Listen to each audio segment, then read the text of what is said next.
The night was supposed to be calm, but fate rarely respected calm nights. Flames roared like an angry beast as the small house on Maple Street lit up against the darkness, turning the sky an unnatural shade of orange. Inside that burning shell, a little girl's scream pierced the air, soft, terrified, fading. And standing across the road, a man most people had stopped noticing felt his heart drop. Ethan Cole, a war veteran who had returned home with scars deeper than anyone could see, froze for only half a second. Then his dog, Ranger, barked, a short, desperate bark that snapped Ethan back into the world. Without even thinking, without worrying about the smoke or the danger or the nightmares he still carried from overseas, Ethan ran. In that moment, the man who believed he had nothing left found himself sprinting straight into fire for a child he didn't know.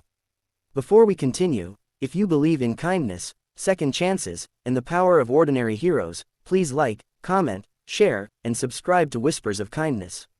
Your support helps these touching stories reach more hearts. Ethan didn't remember the heat at first, only the smell. Burning wood, melting plastic, the sharp sting of something that reminded him of days he tried so hard to forget. But Ranger stayed close, nose to the ground, guiding him through the collapsing hallway. The dog, a shepherd mix with loyal eyes, pulled toward a closed bedroom door. Ethan forced it open with his shoulder, coughing as thick smoke clawed at his lungs. On the floor, curled behind the bed, was the little girl. Small, trembling, barely conscious, he scooped her up, cradling her against his chest, shielding her from falling embers as he stumbled back the way Ranger led him. The roof groaned as if warning him he was too late. But somehow, through instinct or luck or maybe something greater, he burst out the front door just as the entire living room collapsed behind him in a wave of sparks. The paramedics arrived minutes later, rushing the girl away. Ethan didn't wait to be thanked. He never did. Years of being unnoticed had carved his habits deep. So he stepped back, sinking onto the curb, clutching Ranger's fur as adrenaline drained from his body. Neighbors whispered, people pointed, but Ethan only stared at the rising smoke, wondering if the nightmares would return even stronger tonight. Ranger nudged his hand, reminding him he wasn't alone. But exhaustion crashed into him, heavier than any fire. He had saved someone, yet he still felt like a ghost walking through a world that had moved on without him. Hours passed. The fire trucks left. The street grew quiet again. Ethan walked home, if the small room he rented in a rundown motel could be called a home, and fed Ranger the last can of dog food they had. Money was tight. He worked odd jobs, fixing fences, clearing yards, delivering groceries when his car worked. The motel manager had hinted twice that he was behind on rent again. But Ethan, desperate not to end up on the streets, kept trying every day. He had no family left, no medals he cared about, and no place that felt like it belonged to him. All he had was Ranger, and the quiet belief that maybe he could survive one more day. When the knock came on his door later that afternoon, he tensed like someone expecting bad news. Maybe it was the manager asking for money he didn't have. Maybe someone complaining about Ranger barking. But when he opened the door, he froze.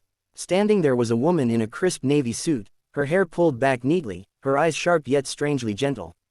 Behind her was a black car, the kind rich people used for serious conversations. Ethan instinctively straightened, trying not to look embarrassed by the peeling walls or the flickering hallway lights. The woman introduced herself as Claire Hartman. He recognized the name immediately. The CEO of one of the biggest tech companies in the state. A woman whose face appeared in magazines, interviews, investor conferences. Someone who lived in a world far removed from motels like this. She looked at Ethan with a mix of gratitude and something else, something like quiet disbelief. She told him the little girl he saved was her daughter, Mia. She had been at the hospital all morning, receiving updates between tears. And every doctor had said the same thing, Mia would not have survived another minute inside that burning house. Claire said she had asked the firefighters who saved her daughter. They pointed to him. She asked the neighbors. They told her everything. Then she asked around town until someone mentioned a quiet veteran with a loyal dog who lived in a small motel and never caused trouble. And so she followed the trail until it led her to his door. She reached into her bag and pulled out a check. A big one, so big that Ethan felt dizzy just looking at it. She said she wanted to give him something, anything, to express what she couldn't express in words. But Ethan's breath caught. A check like that could clear his debts, buy him a home, get Ranger the vet care he had long postponed. It could give him a fresh start after years of drifting. Yet something inside him twisted painfully. He didn't save Mia for money. He saved her because he heard a child screaming and couldn't stand still. He tried to refuse. Claire's face shifted, not offended, but deeply moved. She told him she understood. She told him that heroes rarely accepted help, but even heroes deserved a second chance at life. She stepped closer and lowered her voice, saying that she wasn't offering money as payment. She was offering it as gratitude, with no strings attached. She said that for the first time in years, someone had given her something she could never repay, her daughter's life. And all she wanted was to honor that. Ethan's throat tightened. He had spent so long believing he didn't matter, that the world had no room for him, that people didn't see him anymore. But here was someone powerful, someone whose life operated in boardrooms and skyscrapers, standing in a dim motel hallway humbly thanking him. The check trembled in her hands as she held it out once more. Ranger nudged Ethan gently, as if telling him it was okay to accept kindness for once. And so, with shaking fingers, Ethan finally took the check. Claire smiled, relief, gratitude, and admiration all blending in her expression, and whispered that this was only the beginning of her thanks. She then told Ethan that Mia was awake and asking about the man with the brave dog. She invited him to visit when he felt ready. That night, Ethan didn't feel like a ghost anymore. For the first time in years, he felt seen. He sat on his bed, Ranger resting his head in his lap, and stared at the check not as charity but as proof that maybe fate had guided him exactly where he needed to be. Maybe saving that little girl had saved him too. The next morning, he visited the hospital. Mia's face lit up the moment she saw Ranger. She reached out with tiny arms, giggling, telling her mom that the fire dog was her hero. Claire's eyes softened as she watched Ethan kneel beside her daughter. Something shifted in that room, something warm, something healing. Claire asked about his life, his struggles, his hopes. Ethan, unused to talking about himself, hesitated at first but slowly opened up. He told her about the nightmares, the loneliness, the difficulty adjusting after service, the constant financial battles. Claire listened, not as a CEO, but as a mother, a human being, someone who believed she owed a debt of gratitude beyond money. In the weeks that followed, things began to change for Ethan.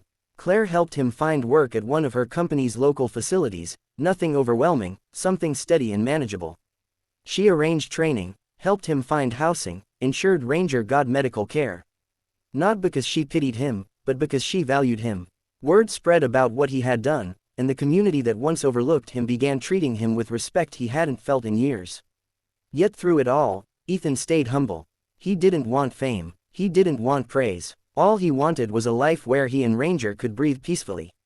And slowly, brick by brick, that life began to rebuild itself. Ranger grew stronger. Ethan slept better. The nightmares came less often. The mornings felt less heavy. And every time he visited Mia, because she insisted he come every weekend, he felt a strange sense of belonging. Like maybe he had a place in the world again. As the months passed, Mia would proudly tell anyone who listened that Ethan and Ranger were her heroes. Claire would smile at the sight of them together, grateful not just for the man who saved her daughter, but for the man who unexpectedly walked into their lives and changed theirs as much as they had changed his. If this story touched your heart, please like, comment, share, and subscribe to Whispers of Kindness. Your engagement helps more people discover these true-to-life stories of compassion and humanity.